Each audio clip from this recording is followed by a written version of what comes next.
Right. So I'll just record this, and I can actually post this guy's video too. So I guess my whole question is, what questions do you have? So it's pretty much I'm answering your questions here.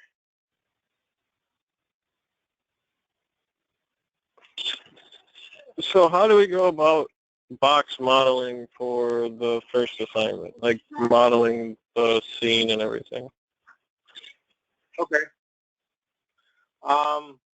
Let's talk about the terrain first, which should be a little easier to go into, and then I can go into the box modeling. So basically with the terrain, you start out with a kind of a plane here. And depends on what your terrain is. If it's like a city street or something, you can kind of keep it flat. But then if you want to make something like a terrain or something like that, I'll show you how to do that. And I'm going to switch this into edge faces to see. And for this, since I only have 4 segments, I'm going to move it up to 25. Because the more faces you have, the more organic you can kind of make this when you're working with the terrain. And then I'm just going to go in and convert it to an editable poly. So what I just did was just right mouse click and say convert to editable poly. And what that does, it makes it editable that we can kind of work with things. So that means that we can select the vertices. You see it now, all the points are actually highlighted. We can go to the edges. Okay, that's the white lines that are there. We can go to the polygon faces. That's the actual squares itself, and then the whole entire element. If I select on the element, you see everything is selected in there. So the best way to do this is to go in and you see these tabs up here at the top. I'm going to go to Freeform, and I'm going to go to Paint Deform. All right. You can actually do this 2 different ways. You can actually select faces and kind of pull them up, but you can also do a Paint Deform, which can actually raise up the environment too. Okay, so gonna push it. So if I rub over this, you see that you're starting to see little mountains actually controlled here, right? And then you see this little drop down here. And I can move this over. That I can change the strength. Right now it's at 1, but what if I wanted to be a little bit stronger? I can go in and say, for example, change it to 10. So now when I push down, you see it becomes more rigid very quickly. And I can change the size here of the radius. So if I wanted to make that into 50,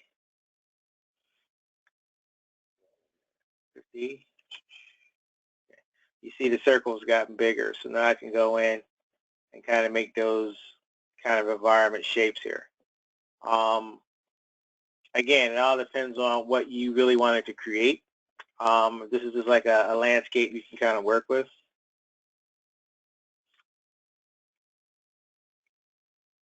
And that's the best way of actually doing it. Now you can also go in, select the polygon faces, and I'm going to select this.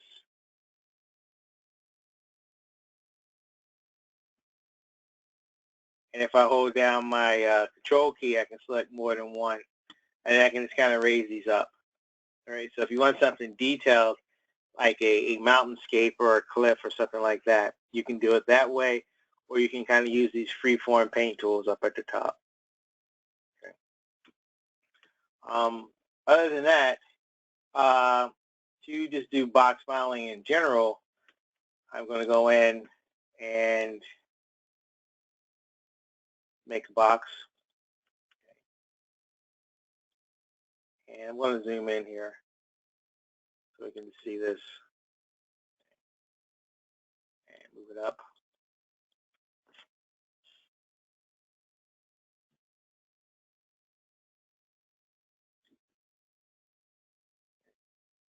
And I'm using this to control my navigator. I mean, you have keys that can actually do it, but I just like to use this little widget to kind of control it. And then I'm going to go to this modify tab here. I want to make some segments on here. So let's go with all fives. Can't go wrong with that. Now, again, you go back, you right mouse click and say convert to editable poly. Okay. And then you can go in and start modeling. So I'm going to work with the polygon faces here. So I'm going to select polygon. Right. And if I hold down my control key, I can select multiple ones. So say if I wanted to select these 4 right here. Okay. I can go over here now and start doing the whole box modeling process, or polygable modeling, or polygonal modeling. And you hit this does extrude, but if you hit this box, you get a quick setting here. All right, so this is how you actually kind of pull out faces. This is really cool because if you hit this box, you get the interactive widget, so you can kind of control the distance of it. So you see right now, I can move this out and say I want it to be at 5. Okay. And if I want to add on, keep going to modeling, I don't have to do the step over. You know, I can just hit plus. Okay, and it keeps going out until I tell it to stop. And then when I like it, I can hit the check and say OK, or I can hit the X to say cancel. You know, I can also go in here and kind of move things. So I'm going to go back 2 steps. And I want this face to go up, and then I want to move it in. So I'm giving it kind of an angle up, kind of work with. And again, if you want to rotate this, you can do the same thing, like actually rotate the faces up or down. Right? And then when I like that, I just say OK, and now it's there. That's the extrude. Now the bevel will give you the same thing, and take these 2 faces. Now also, when I hold down my shift key, I can get a whole loop of polygon faces. When you go into the edges and do that, I click on one edge. You know, I can get a whole loop to kind of work with. But this is very good because if I work with these loops, I have more control over the overall modeling and shape.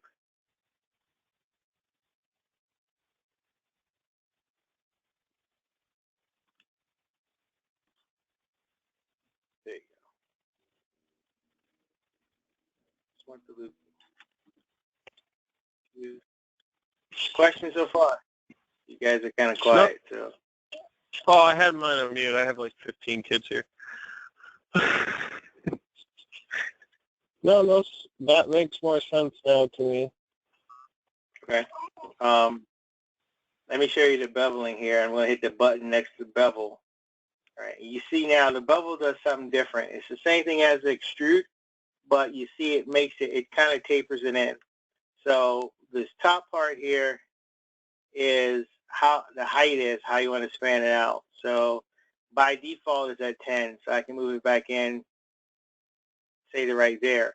And then the bottom next number is how do you want to space it in. So I can space it in all the way to a negative number, which will bring it in to like a single line, or I can space it out and make it wider. Okay. And again, I can go in, and if I hit the plus key, it keeps doing it until it gets to a point.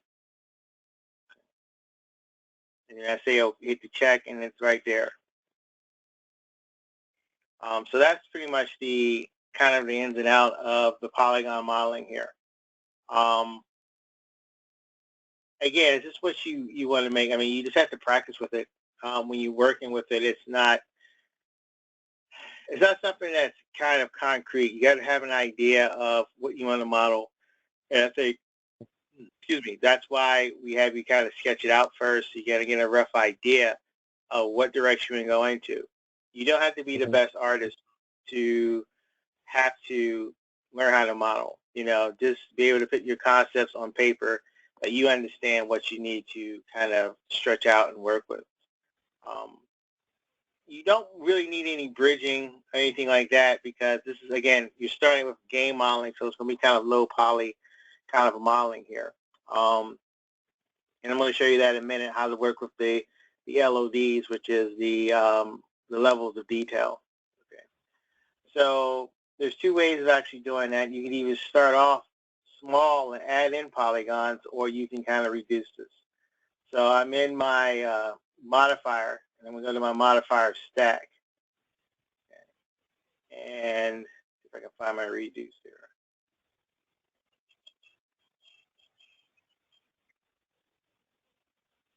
It's weird, half my window gets cut off when I kind of do these things. No. I can see everything. Okay.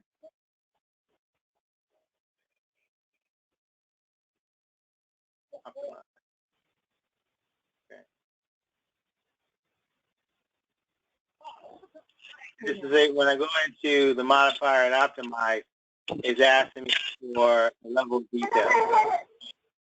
Right now it's at 1. If I hit on 2, okay, it'll actually add in more detail to it. And you can't really see it until you render with that, because this is before and after. So do a manual update, and it kind of goes in. So let's see.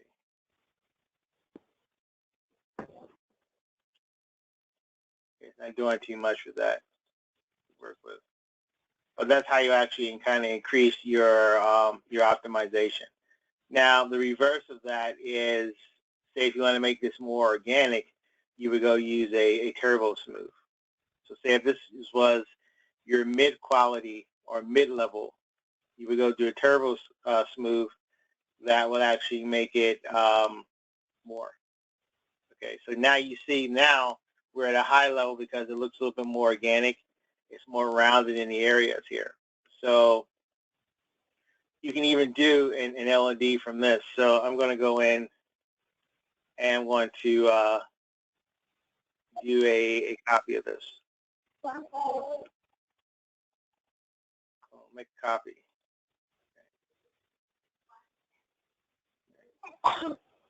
So if this iteration is at 1, when I go to 2, you see that one is a little bit more detailed than this one here. Okay, and then if I make another clone and go to 3, you see the more you actually add to Turbo Smooth, the more organic it gets. So that's the level of detail that I'm talking about in the class. So this is pretty much a mid-detail level, and this is more of a high poly level. The more polygon faces and edges you have, that's the high level. The less you have is a low level, kind of that. Okay. So that's one way of, that's the way of actually kind of approaching that. It's always best to start with bare bones and then go out. So, I don't know. I want to make something really kind of walky here. Now, is it okay if we use cylinders and stuff, or do you just want us to use boxes? Yeah, you can raise it. It's just that boxes is like the easiest thing to kind of work with. So, I'm going to do this paint. Like, yeah. Because I was doing that paintball scene and I was doing the snakes. I was wondering if cylinders were okay. Yeah, yeah. Fine. Change this to 5, 105.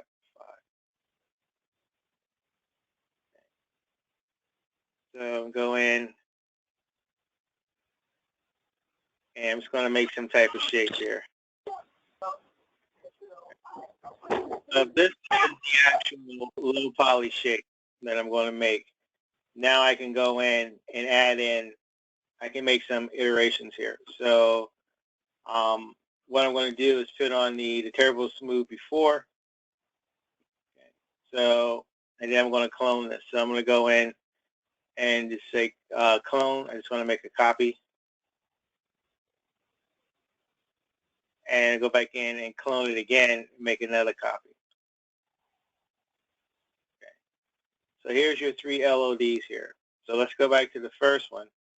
And the reason why I made a clone and a copy is that I wanted those modifiers to kind of stick with the object. Because if you just do a copy of the object before you put the modifier on, then you got to go and refine and replace the modifier on. So it's going to stick there. So this one's going to be 0. Okay, that's my original shape. You see how blocky it is. All right, there's not really that many polygons to work with. If I go to my second one here, I'm going to keep this iteration at 1. So that shows that this is blocky, but this is a little bit more organic. And then we'll go to my third one, and I'm going to put 4. Okay, you see now this is very smooth. So when you render this or take a screenshot, you always go in and click and say show edge faces, so we can see that this has low poly, medium poly, and high polys. Okay, so that's what the LODs are about. And you don't have to do that for every project, every object that you make. Just pick out 1 or 2, and just do for each week you're going to do an LOD for a part of the project. So starting in week 2, you do an LOD of buildings. So you're going to do a regular house, then you're going to have the windows, and you're going to have more details. So this is how you actually approach that. And then as you go on, you do an LOD of some vegetation, or LOD of some type of object or prop in there, stuff like that. So you don't have to kind of rack your brain and do it for all of them. Just do it for 1 or 2, just so you know the process of it. That in game engines, when you're far away, it's seen as low poly, but when you come up close, it's seen as high poly. So the software these days automatically do it in the game engines. But back in the day, you had to kind of do that by hand and put 3 different versions into the game engine for it to read.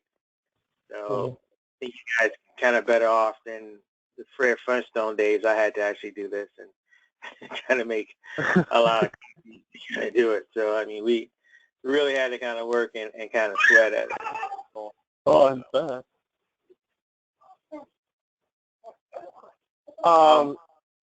So if we're doing like a river or lake, because I know that was part of this scene and everything, should we make the plane deeper to do that, or?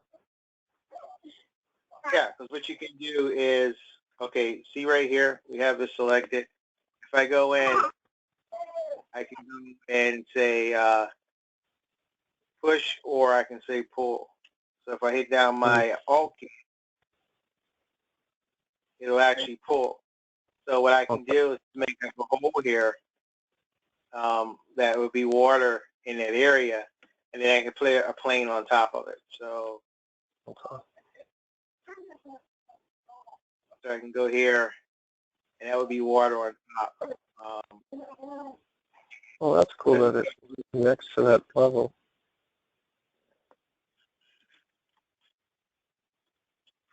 And make it 10. So what I was doing is kind of cutting up that hole there, and I can kind of bring it down into it. So that kind of gives you this kind of falsification of, yeah, I have sand, or I have dunes around it, without having to model that. Realize the texture is going to do the work. You know, once you put a texture on this that looks like a ground, then that's going to cover up these seams and stuff in there. So you can kind of fake this because the texturing is just going to add in more detail. So that's how you can kind of do that in. So let's rotate that. And again, you made it deep. So, you know, you can put it down as low as you want to, or have it kind of cascade off into the surface. It kind of work there. And I'll show you the texturing. I like the compact versus the sleek. It just makes sense. You know, it just does. So I'm going to go here to diffuse color, and we're going to go to bitmap. It's going to pull up onto my machine. I have these very weird organic texture bank that I'm doing for a project. So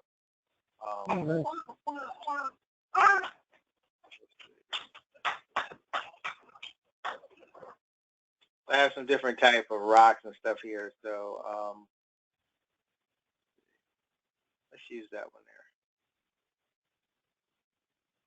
there. All right, then I just click on this one, go to parent, and then say show in viewport.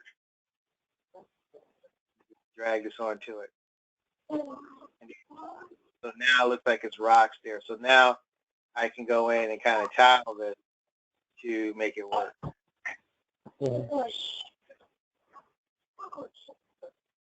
Just erased it. That wasn't good.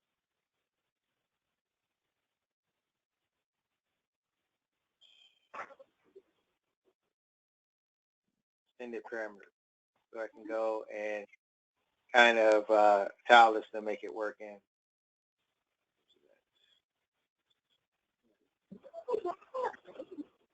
So I'm going to make this into like 5.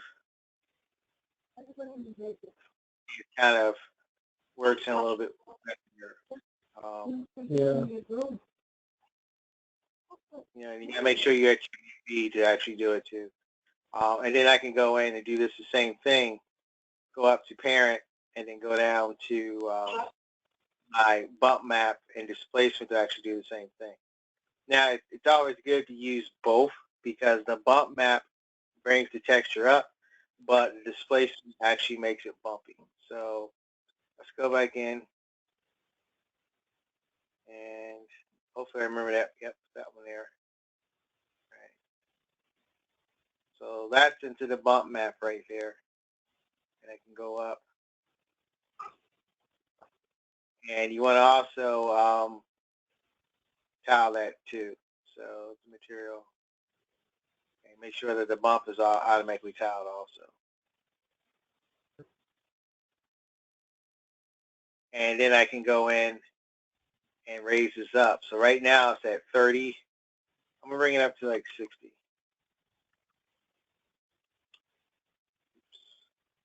60.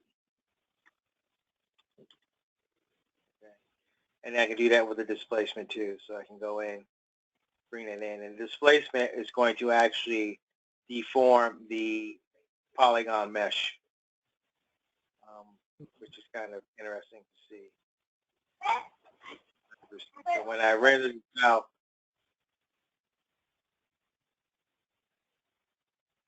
and hit render, okay, you see now how organic it is. It looks like it's very rocky because now I have a bump, but I also have a displacement on there too. You know, that just adds some extra kind of oomph into it. That kind of really brings it up. Yeah. And then you can put ripples on this water. Like I can go here to space warps and to arrow down to geometric deformable. So I can put a ripple here and draw the ripple here. I can make like a pond. And then if I go to this thing here, it says bind space warp. So I click on that, the object, click on bind the space warp, and it draws the space warp, and it deforms it. Okay. So if you want to point where you have to kind of animate ripple binding here, so this is where you go in and can animate these different phases to do that. So it looks like the water is actually rippling.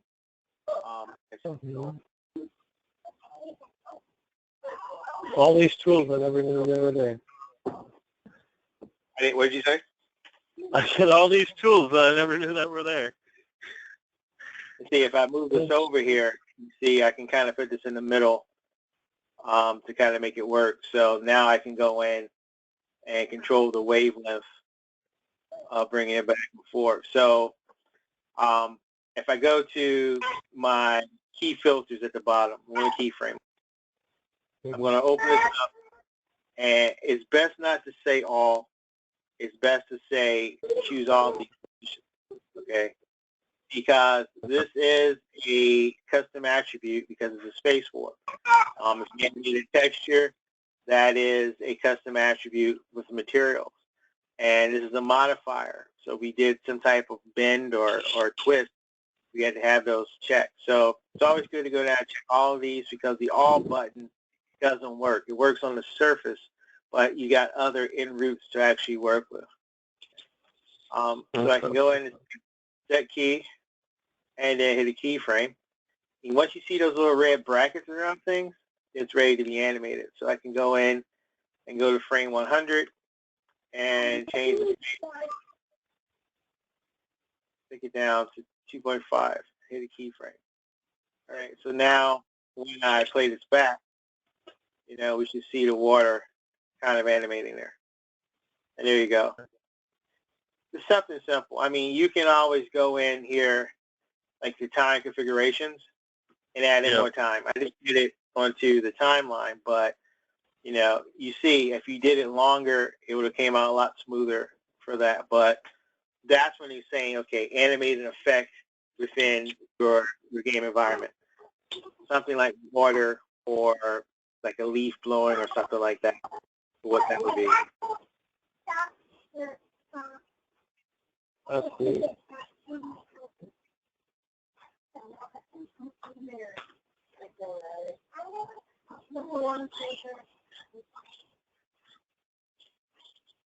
Okay.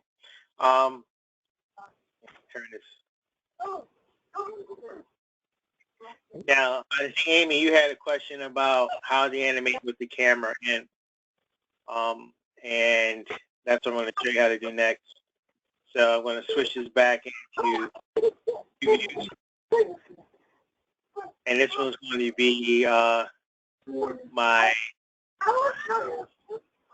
shading view.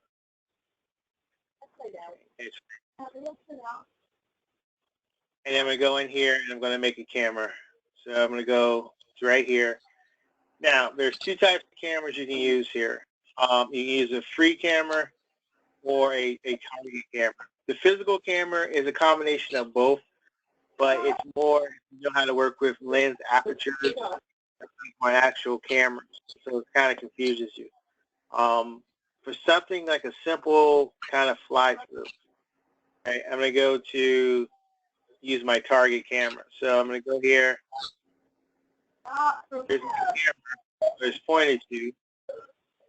Okay. And here's my target there. So I can use my camera back here.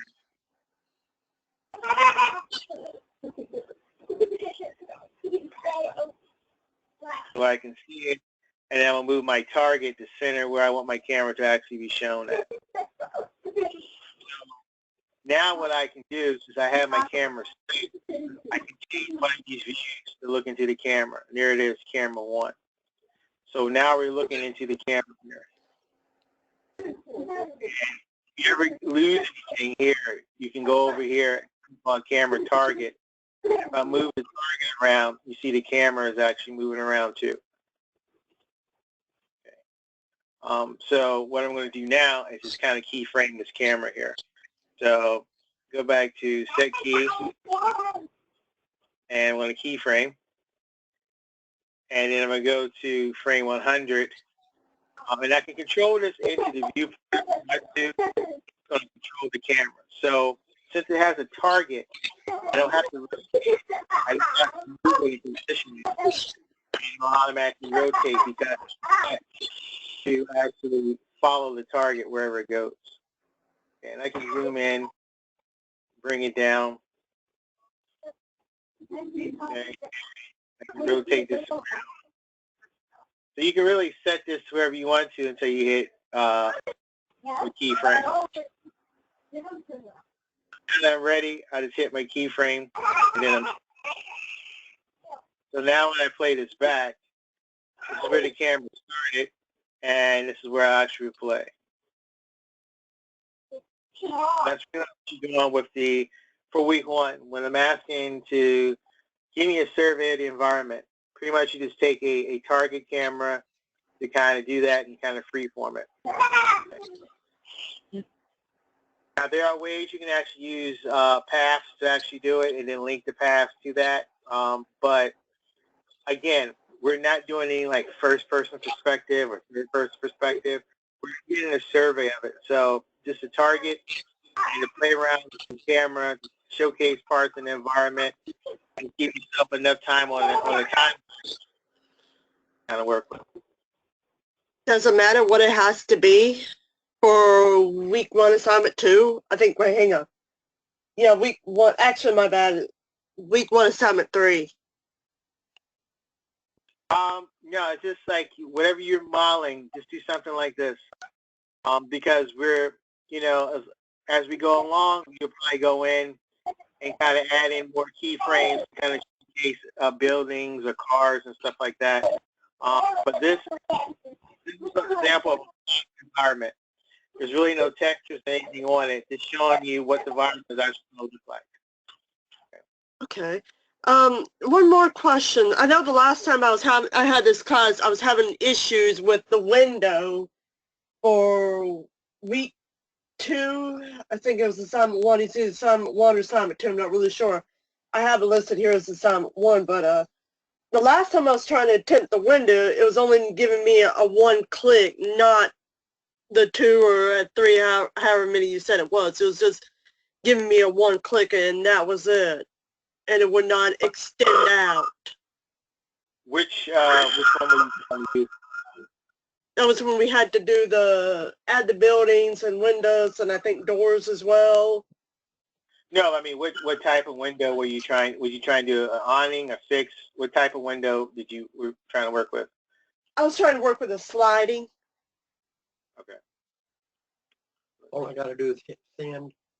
Huh? All I have to do is hit the send button. Yeah. I corrected it myself. Was everything good? Yep. And there's the sliding window there. So it's really a 3-step click, but you got to span it out first. And I'll show you what I did. And each one of these they're tricky. They drive me crazy because each one. I've noticed. You know, so this one for the sliding, okay. You got, this is the spanned out.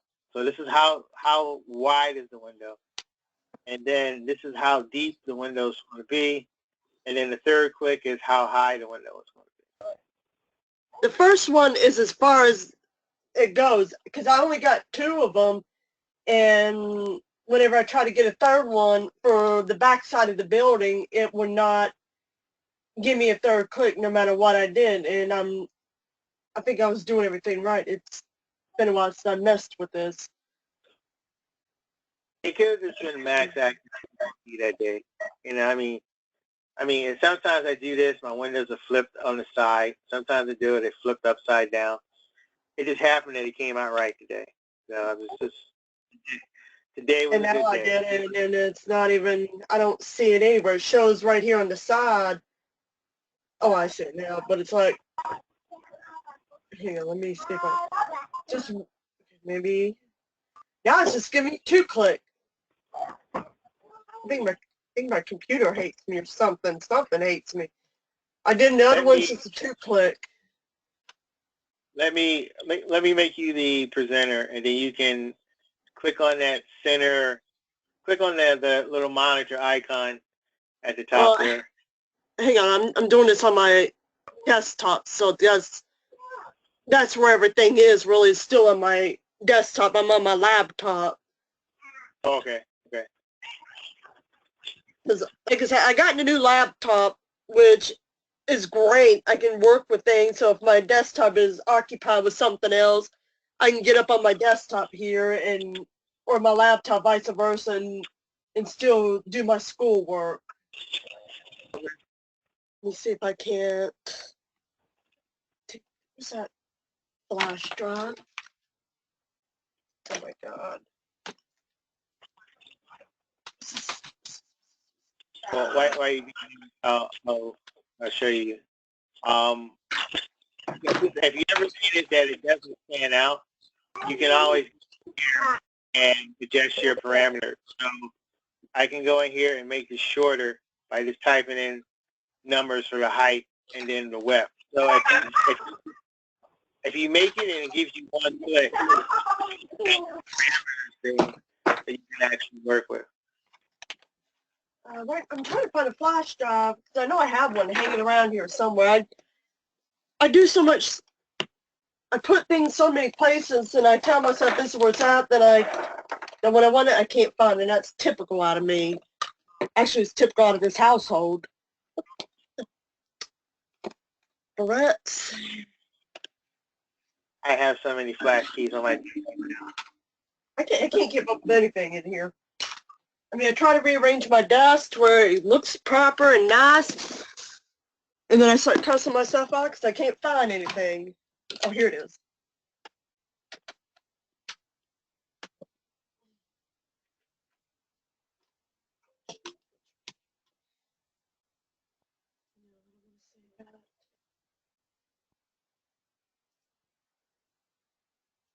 Yeah, I think this one is actually.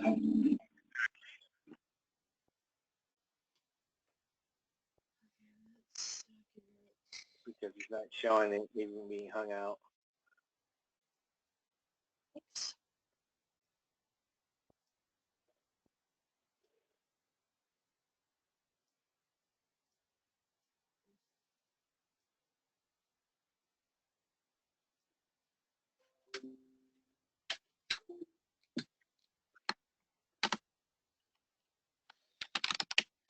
There you go. All right, it's found right there. Oops. So now we can actually open the window.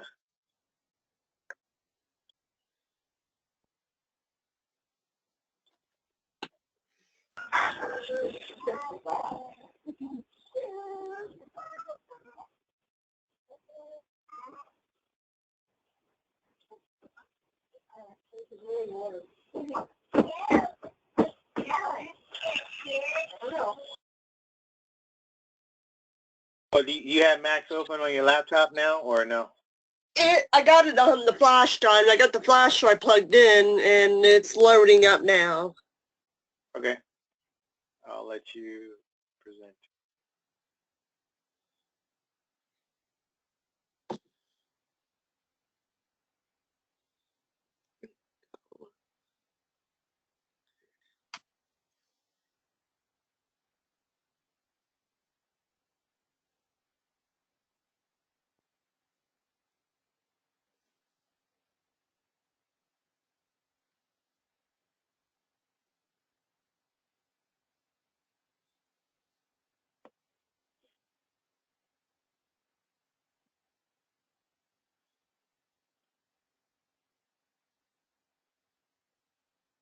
One thing I hate about Max, it takes a long time to load. Is what, a Mac? No, 3D Studio Max takes a long time. Oh. That they take a long time to load. We do. It's since I have a hearing loss, it sounded like you said Mac is like an iMac. My bad.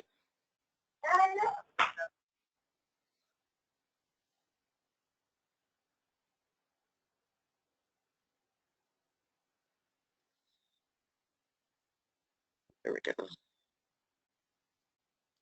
Come on, Fido.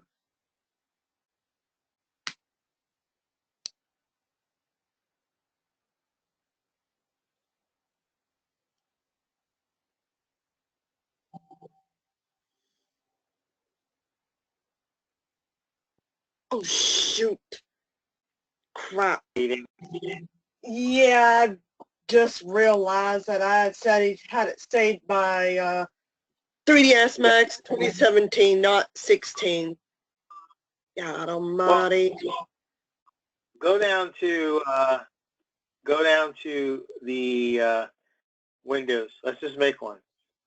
We'll just walk you through the steps here. What do I need to do? Where it says standard primitives, just arrow down to Windows. Just make one. You're still losing me. I'm sorry. Where see where it says standard primitives? Standard. Where your box and your toning. Go up top.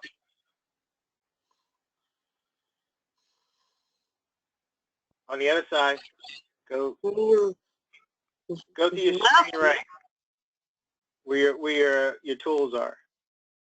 Oh. Other way. Nope. All the way on the other side. Go the opposite way.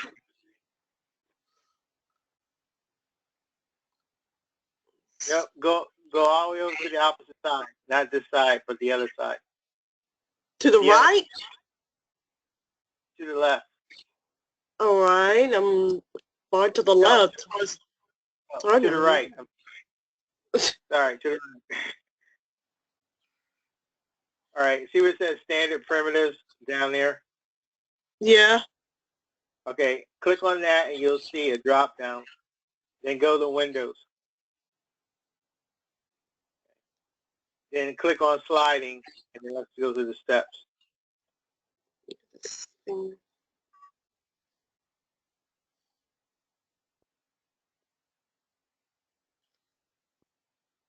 Now see, it's just giving me a 2.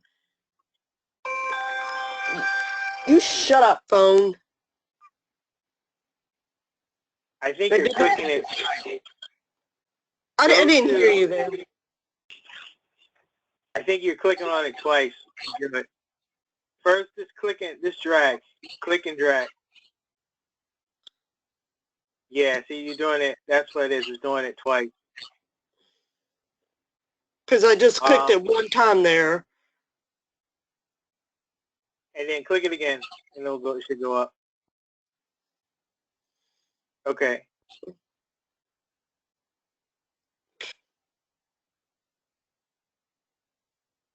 Now go back over to your left side, and where it says width, you see it says 0. Type in like 20.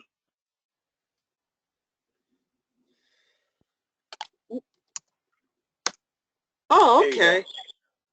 So like I said, if you only get the 2 clicks, you can always go back in and control the height, the width, and the depth for those parameters there. So sometimes it gives you, it looks like speaking as you click. Sometimes it does that with stick and click. So even if it does that to me, I still have other ways to extend it or widen it out if I need to. Yes, yes. I learn something new every day. Would the creation method have anything to do with that? Because she has it as width, depth, and then height? No, because sometimes you have to rotate it around. It doesn't. That would need to do it. You know, sometimes if you have like a quick double click on your mouse, it picks it up as that 2-step as one, or really it was 2 steps. I had that on another computer where I had my double click as quick as possible, and I always missed that 1 step. So that's when I realized it was like the 3rd parameter there that I can actually space it out. So it's not really a Max thing or how she's creating it. It just could just be a system kind of setup, you know, because if you have something to double click faster, there's no sense of just doing that just to work something in 3D Studio Max. Just for that, you can always kind of edit that in Max as you're working it. So yeah, Amy. So yeah, it's always 3 ways around things. Well, that helps me out because, like I said, told you the last time I had this class, I was getting frustrated. I was trying to do how you had shown me to do it, and it just would not cooperate with me. The first 2 worked perfectly fine. They allowed me to do the 3 click, but then this 3rd one, it would not cooperate with me, period. Would not let me do a 3 click. Yeah, it's just trying to get under your skin. Max does. Hey, it's in Max. It gets under your skin. Maya, it crashes every 10 minutes. So, hey, go figure. You know? I barely know anything of Maya, since I found Max a little easier for me to understand compared to Maya. You get me up on there, it's like throwing me in a boat and pushing me down the river without a paddle. Every time I try to do this for Maya, I get through like 10 minutes and it automatically crashes on me because I'm kind of screen capturing, screen streaming, and using Maya at the same time, which is I think Max has Sorry. it does it to everybody. You know, so it's not, if you ever have a Mac problem, it's not just you. Everybody kind of have that one sooner or later because it just happens that way. Yep, if it ain't one thing, it's another. That's right. Now let me, I'm going to show you guys the, I don't know if you know about the trees and stuff in here too. You guys, you know we have automatic trees in Macs, right? Yeah, I know. Yeah, I remember one class showing me that. Okay. What other questions do you have then?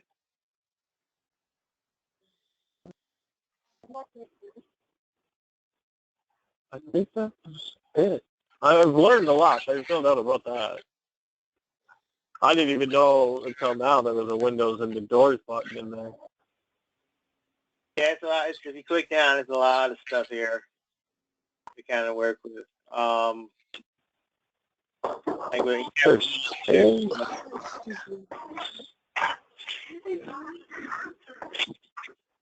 this is an actual kind of a wall that you can kind of get trimmed out. You don't really, say if you have a gate or something like that, you don't have to use like planes. You can use the actual wall to kind of make it work. Wow, that would have saved me some time in some other classes to tell me that. Yeah, like this little,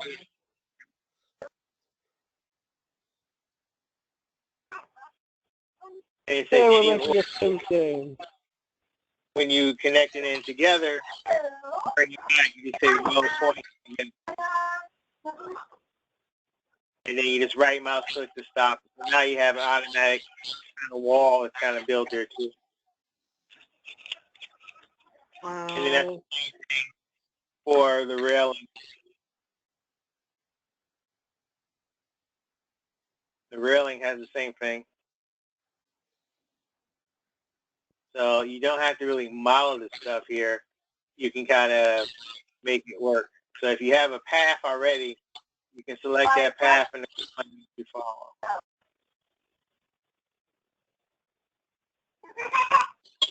Well, that might help with the bridge.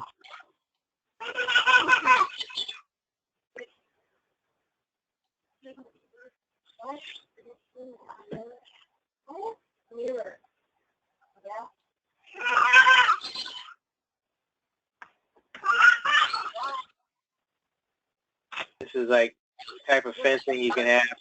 So you can make fence there without using texture. You can actually make a fence to kind of work with that.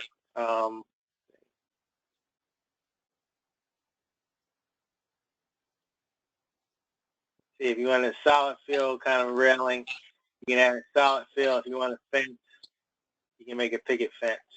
Okay? And you can control the depth of it and the width of the fence. And any extensions you want to add onto it, you can add it in. So, I mean, there's a lot of things in Max that you just got to sit down and kind of just play with it.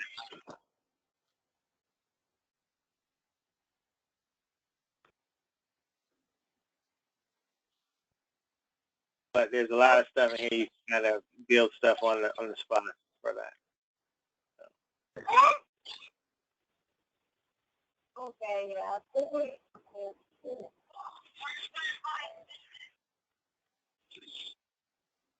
So I guess any other questions, or are you guys okay for now? I think I'm good. If you need any help, I'll just do like I normally do, email you. Okay. Yeah, I'm pretty good. Learned a lot. Exactly. What I'll do is, after we're done here, I'll convert this up, and I'll put it up on my YouTube channel, and I'll send you guys the link. So you can always have it to kind of look back and refer back to. So you always have that kind of video to work from. So And like I said, anytime you have any questions, just let me know and set this up again. Do more answer questions. So, Okay. Sounds good. okay. Well, thank you for your time. Sure, definitely. Again, like if you have any questions, just shoot me an email, and I'll get this up and get this link out to you. Hopefully by tonight, if not early in the morning. So, but I'll get it definitely to you. Awesome. Thank you. Yes, thank you for telling me about that one thing I was having problems with.